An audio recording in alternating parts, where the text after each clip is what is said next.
Le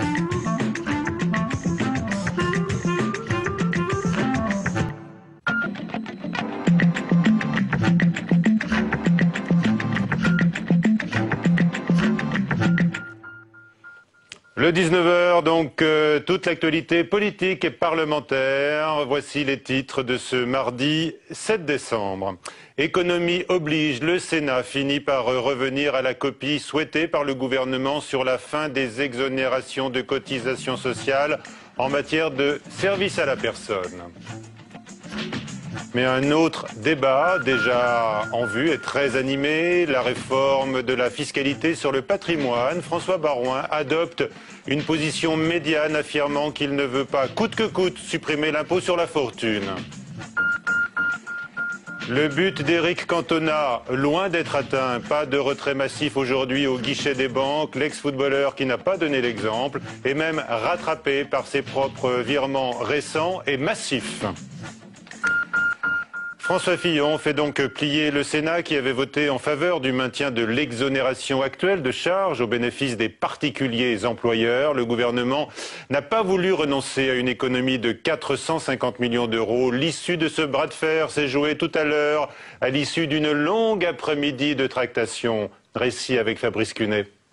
Oui, mais la question c'est de savoir à quelle hauteur. Voilà. Et ça, on n'en sait rien. On verra. C'est quand même un peu embêtant. Embêtante, la question de l'aide à domicile. Les sénateurs ont voté le maintien de l'abattement de 15% sur les cotisations des particuliers employeurs.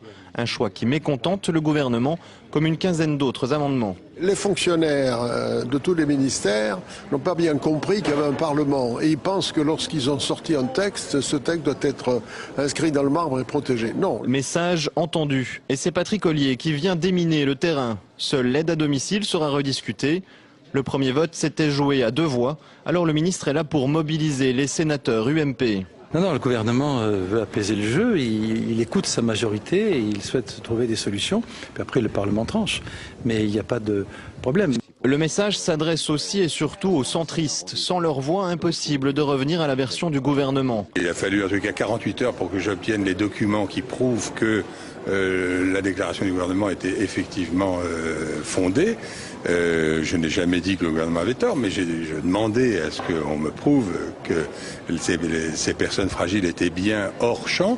C'est le cas, donc je m'estime satisfait. Dès lors, le vote est entendu pour le gouvernement. L'abattement de 15% sera bien supprimé, soit une économie de 450 millions d'euros pour l'État. Une première reculade du Sénat, mais 14 amendements font encore débat. Et François Fillon a déjà prévenu, il fera tout pour revenir au texte initial. Et les autres points de désaccord entre le gouvernement et le Sénat sur la suppression totale de la publicité sur France Télévisions ou encore sur l'aide médicale d'État seront tranchés lors de commissions mixtes paritaires réunissant sénateurs et députés. Nous retrouvons Emmanuel Kessler maintenant en direct de la séance budgétaire. En attendant le résultat du vote, Emmanuel, évoquons un autre débat qui s'annonce vif sur la réforme fiscale et la taxation du patrimoine. Absolument, et c'est d'ailleurs déjà un débat qui était en arrière-fond il y a quelques instants, de pas mal d'explications de vote ici au Sénat, explications sur ce budget 2011, et donc c'est le chantier de 2012 qui s'annonce au moins aussi animé. Alors vous le savez, la boîte à idées est ouverte, un groupe de parlementaires a été constitué par le gouvernement sur le sujet, et les avis divergent, y compris au sein de la majorité, avec des scénarios assez différents et parfois contradictoires qui sont sur la table. Il y a 2 difficultés financières d'abord. Vous savez qu'il est question de supprimer à la fois l'impôt sur la fortune et le bouclier fiscal. Le problème, c'est que pour que ce soit neutre pour les finances de l'État, il faut absolument trouver 3 milliards d'euros.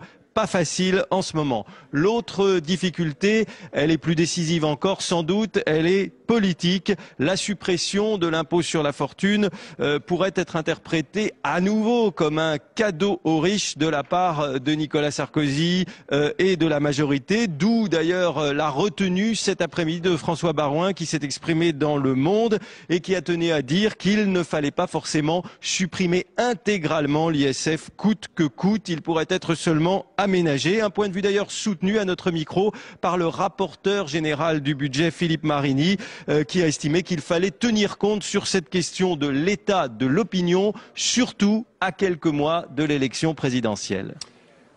Merci Emmanuel Kessler. Autre quête d'économie dans un budget en déficit, celui de la sécurité sociale.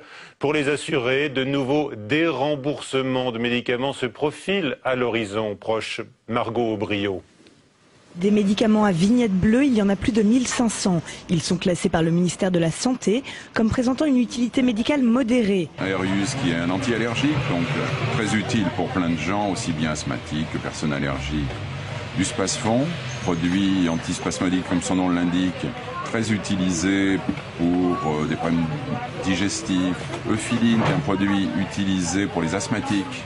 Donc il y a une grande variété de produits qui sont loin d'être anodins, mais qui sont très utiles donc, dans le cadre de prescription médicale. Mais ces médicaments ne sont pas les seuls concernés par les mesures de déremboursement. En ligne de mire aussi, le matériel médical, bandelettes de contrôle diabétique ou appareils plus lourds, comme les chaises roulantes ou les lits médicalisés. Leur remboursement pourrait passer de 50 à 40% au lieu des 45% envisagés en septembre dernier. Les associations s'alarment et dénoncent ce nouveau coup de rabot sur les remboursements de santé. On a extrêmement régulièrement des adhérents qui nous sollicitent sur cette question-là en disant les frais qui restent à ma charge augmentent de plus en plus, je n'ai pas de mutuelle ou j'ai une mutuelle qui augmente et donc je suis contraint, parce que j'ai des moyens limités, je suis contraint de renoncer à un certain nombre de soins. Avec ces baisses de remboursement, le gouvernement souhaite économiser 330 millions en 2011. Les élèves français ont des résultats dans la moyenne des pays de l'OCDE, mais très loin derrière les élèves de Shanghai, de Corée du Sud et de Finlande, qui se trouvent aux premières places. La France donc est 21e sur 65 en compréhension de l'écrit, 22e en mathématiques, 27e en sciences. Par ailleurs, les inégalités scolaires se sont accrues en France depuis une dizaine d'années, selon les résultats de cette enquête de l'OCDE.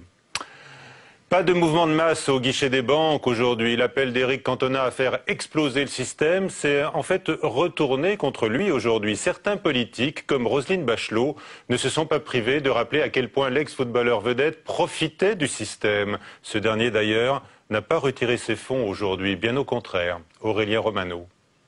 Aucun retrait massif observé dans les agences bancaires aujourd'hui. L'idée d'Éric Cantona avait pourtant attiré la sympathie de plusieurs dizaines de milliers d'internautes, mais on est loin ce soir de l'hémorragie bancaire annoncée. L'ex-footballeur lui-même n'a pas retiré son argent.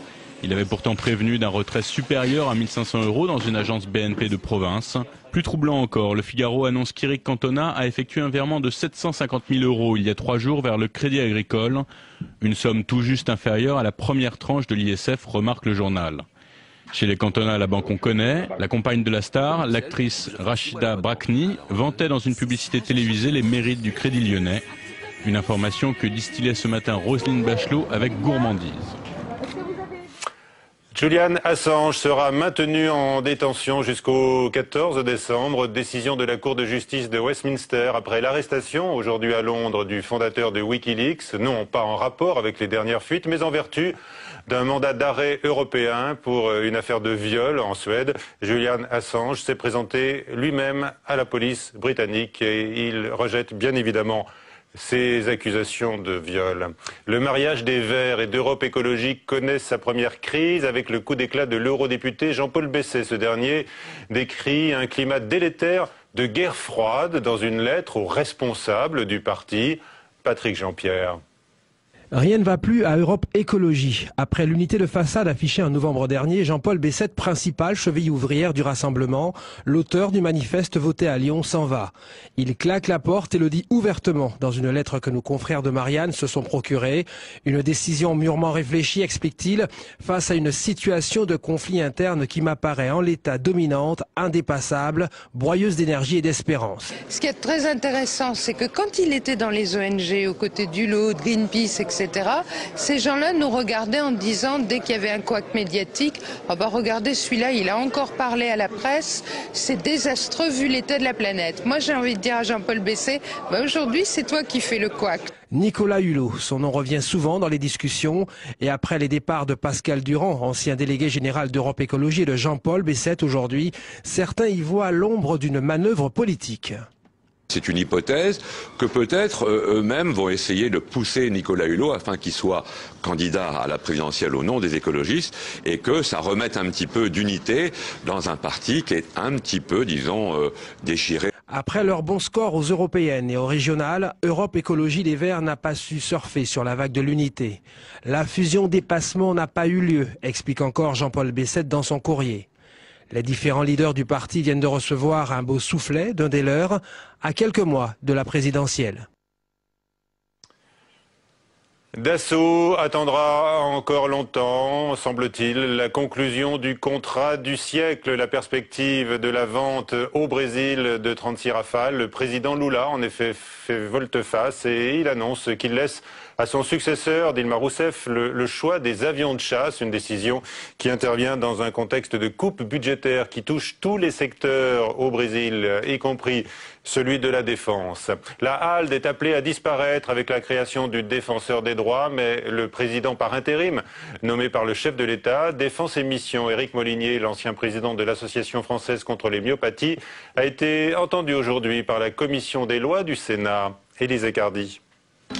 Voici le futur président d'une institution en sursis. La HALDE, la Haute Autorité contre les discriminations, est appelée à disparaître, fondue dans une nouvelle institution, le Défenseur des droits, censé remplacer plusieurs autorités dans une seule en 2011. Alors, que deviendra ce nouveau président fraîchement nommé? En matière de plan de carrière ou de garantie sur mon avenir personnel, je n'ai rien demandé, on ne m'a rien proposé. J'ai juste une mission. Une mission limitée, dans le temps en tout cas. En 2011, ce sera fini, alors il tient à défendre ses attributions. Certes, je peux comprendre, je dirais, l'intérêt de mutualiser des coûts, des fonctions support, etc. pour faire des économies, ça je peux le comprendre. Mais en termes de mission, il y a des missions, il y a une expertise reconnue des gens de la HALDE sur les discriminations. C'est un enjeu de société majeur et ça, il faut le préserver. Mais pour certains sénateurs, le processus de casse est lancé. Un signe du désengagement politique sur ces sujets. C'est-à-dire qu'on est en train de déserter le combat et on est en train d'abandonner nos principes. Il y a un problème de fond, c'est le problème du regroupement de toutes ces autorités administratives indépendantes dans l'institution du défenseur. Aucune, pour l'instant, n'est assurée d'une survie, ce sera un peu au bon vouloir du défenseur. Demain, c'est la commission des lois de l'Assemblée nationale qui votera la nomination d'Éric Molinier. Sur Internet, une pétition a été lancée pour maintenir l'avenir de cette institution administrative indépendante. La situation en Côte d'Ivoire où la vie semble reprendre son cours malgré le blocage politique. L'envoyé spécial de l'ONU de retour à New York a assuré aujourd'hui au Conseil de sécurité qu'Alassane Ouattara a remporté l'élection présidentielle avec une nette avance. Les États-Unis appellent de leur côté Laurent Gbagbo à entamer la transition politique. Nous allons retrouver tout de suite Emmanuel Kessler pour reprendre la suite du débat budgétaire. Emmanuel. Oui, merci Michel.